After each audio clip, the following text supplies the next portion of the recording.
back as we continue looking at the institutions of government, namely the branches of government. We move into the judicial branch, which is headed by what we refer to as the Supreme Court. The American court system, or judicial system, is structured under Article 3, Section 1 of the Constitution, which outlines what we refer to as judicial federalism, or our dual court system, meaning that court systems exist not only at the federal level, but the state level as well, and they may work independently or in conjuncture of one another.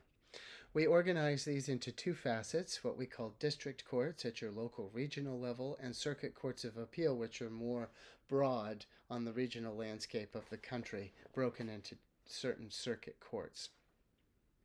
From there, we move to the Supreme Court, which is the highest court in the land, which is run by 9 Supreme Court justices who are given lifetime appointments. They are the only appointments within the federal government that are for life, so that they may override partisan party politics and elections and be devoid of that political influence. They each host their own jurisdiction and caseload within the Supreme Court and are the decision-making bodies of this branch. As I mentioned previously, the U.S. court system is what we call a federal court system or a dual court system operating at the state and federal levels. Each system has what we refer to as a district court, which are the trial courts at your local level. Then, as you move through the court system, you either win your case and move forward, or you end up in what is known as the Court of Appeals. Here in the United States, we allow you a redo within the appellate court system, and that then transcends you to the state Supreme Court or the U.S. Supreme Court as a whole. Beyond the district courts, we have 13 U.S. Circuit Court districts for appeal.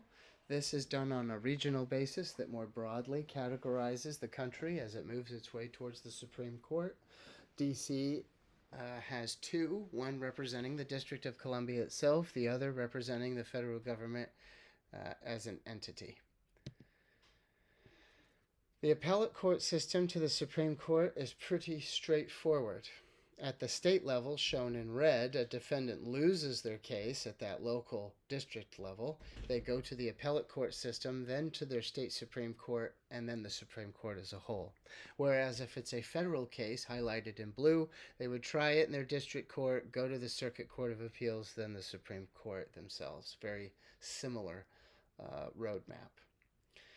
The U.S. court system is quite complex. It's not just made up of the Court of Appeals and district court system, but it also has a multitude of government-organized court systems like bankruptcy court, court-martialing, bankruptcy court, tax court, international trade court, federal claims court, and so on, military court. It's a very extensive system within the American government, but we focus on our simplistic dual system. Once we get to the Supreme Court, which is the highest court of the land, we are now in the jurisdiction of the selected Supreme Court justices. There is no prescription for how many justices should be on the Supreme Court in the Constitution. The number has been as low as 6, and it has been tried to expand to as high as 16, but 9 is the number that we have sat with since the Reconstruction era, and it operates efficiently for what we need within the federal government. It prevents ties and allows for a streamlined decision-making process. They have the discretion to choose the cases they hear, which is less than 2% of the tens of thousands they get during their docket, which is June to October. When a case is decided, they will write a majority opinion, a minority opinion, or concurring opinion. The majority opinion is written by the justices who made the overall decision that decides the case. The minority would be those in the opposition.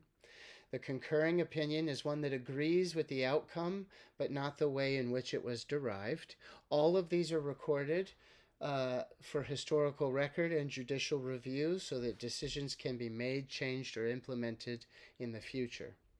Judges are selected by the President of the United States and confirmed by the legislative body, the Senate. 60 senators must approve of the President's nomination. This process of judicial review is thanks to John Marshall, the second Chief Justice of the United States.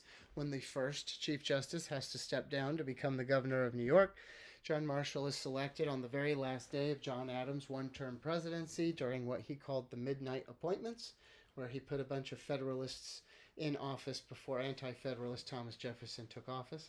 John Marshall will create this judicial review belief set through some of his early cases like Marbury versus Madison, Macaulay versus Maryland, and others, which you will read on in this unit, which sets the precedent of what we call judicial review, the court's right to declare laws unconstitutional and reevaluate them as time goes on. It also created the Supremacy Clause, which showed us the hierarchical structure that the court was going to operate under for the rest of our nation's history. And of course, more major decisions will follow, like Brown versus Board of Education, Roe versus Wade, and others. The judiciary is often operated under two lenses. Supreme Court justices either operate with judicial restraint or activism.